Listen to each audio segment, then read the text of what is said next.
The Victoria Arcade in Ryde on the Isle of Wight was actually built in the reign of William IV.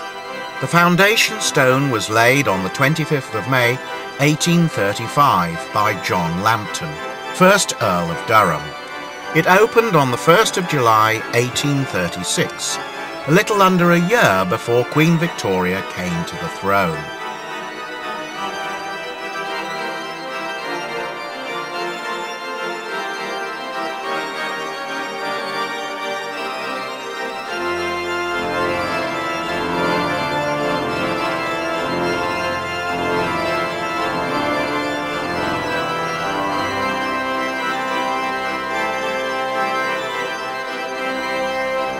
Its appearance has changed very little in 175 years, and today a 17-year-old Princess Victoria arrives in an open horse-drawn carriage to mark the anniversary and to open the new Ryde Heritage Centre within the arcade. She's accompanied by Lucinda Lambton, great-great-great-granddaughter of Lord Lambton.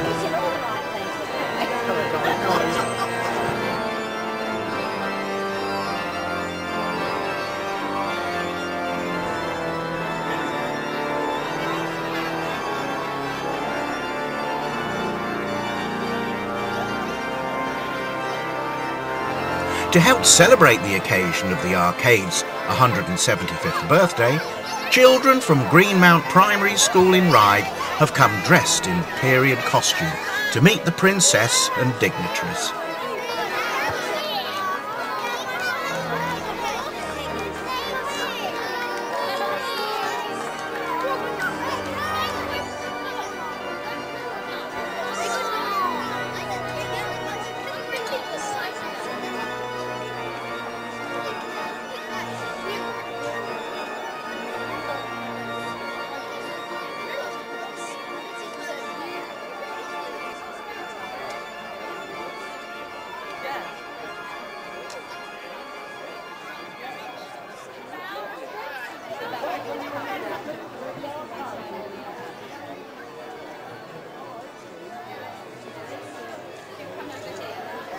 The Right Honourable Andrew Turner, the MP for the Isle of Wight, is here to meet the Princess on the steps of the arcade, as the school children break into a special birthday song for the arcade.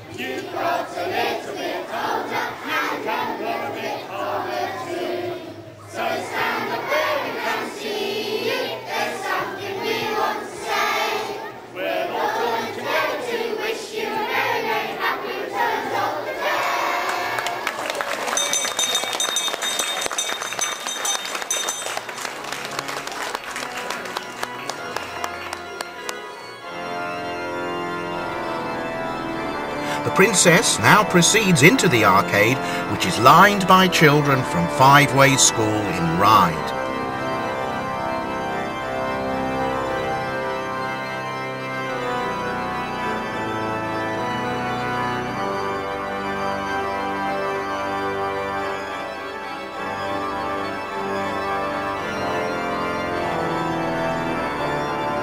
The entourage then descend into the brand new Ryde District Heritage Centre, which is being officially opened today.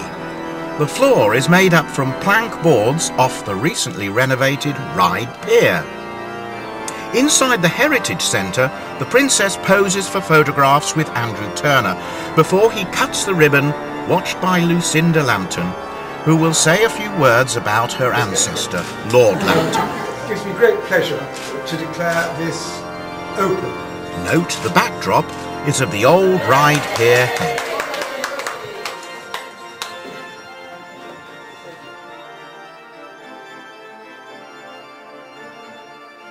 The circumstance of my great-great-great-grandfather Radical Jack, John George Lambton, the first Earl of Durham, having laid the foundation stone to this great arcade.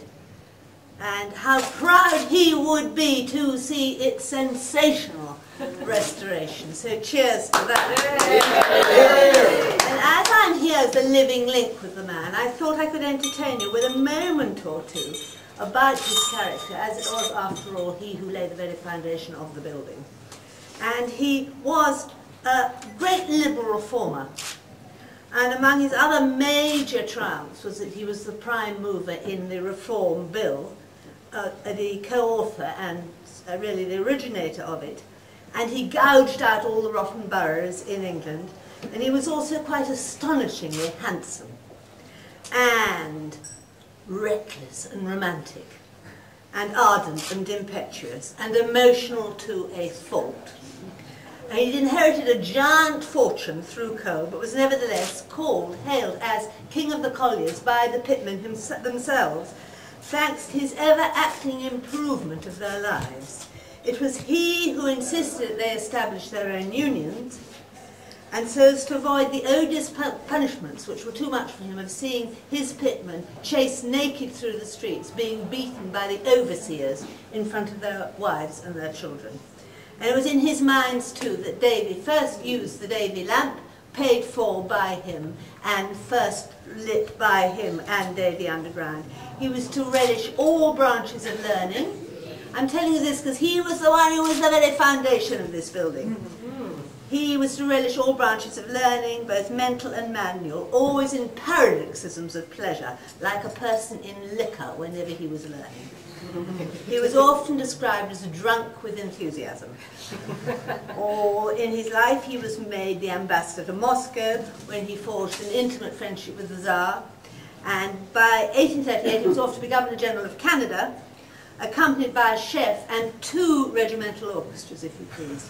2. And when he entered Quebec, he was in uniform, adorned entirely with silver to a great degree, with an orchestra in front of him and an orchestra behind him. And then he wrote the Durham Report there, which not only laid down the basis for the country's constitution, self-government under the Crown, but also for the next century for all the other 1 colonies, including India. So historic indeed were Durham's achievements. That he said every forward movement he looked at with sympathy. And when he died, guess how many people came to his funeral? 50,000. 50,000 people came to his funeral, and by public subscription was built an enormous acropolis on the hills outside Sunderland called the Penshaw Monument. And it was down to 6pence. There was 2 and 6pence from an old lady I remember of 90 that I read, up to thousands of pounds. It was entirely paid for by public subscriptions. I find one particular saying I like, showing this extraordinary extent of this man's sympathy for the poor, is that when the Elgin marbles were brought to England, he said, when people are in need of bread in this country, they give them instead stone. And he was furious about it. So hooray for Lord Durham. But a louder and far more shrieking hooray for the Heritage Lottery Fund and for the Historic Ryde Society for having done this extraordinary restoration. It is so beautiful, and it's so moving to see, and it's such a lovely, lovely, lovely building. So I'd like you all to be cheered, one and all, whoever has had any part in it, or each important part. So thank you very, very much for asking me, and I find it a very moving and wonderful thing. Thank you. Success to the Royal Victoria Arcade, and prosperity to the town of Ryde. Hooray! Ladies and gentlemen, while I have your attention, could I please ask our project manager, Tony, just to say a few words about the who's who. Tony. Thank you. Well, Your Majesty, I'm going to do the banal task of thanking the tradespeople now. And the first person I want to call through is Andrew. Were you lurking, Mr. Late? Andrew is the architect. Now, Andrew is the person who's designed this fantastic ship that we are now going to fit out. And it's thanks to him that we got to where we are. I'd also like to thank White Construction, again, who've done a fantastic job. They've done a fantastic job. Jack obviously had to run off to another job. Mr. Lee Byrne, who's lurking a crawl around the back as well, from the Isle of Wight Council. Right from the very start, he's helped our project go along. There's other people like Silver Lining who have done what we're doing on the AV, the security. Island Princess, Graham over here, who's helped tremendously. And all the people in the Historic Ryde Society who obviously come together and brought this to happen. One last thing, Heritage Lottery Fund. They have took us on and moved us forward, and we will be giving them something, I hope, to be proud of in the coming months ahead. The Victoria Arcade, 175 years on, and now complete with the new Ryde District Heritage Centre. Why not take a look the next time you're in Ryde?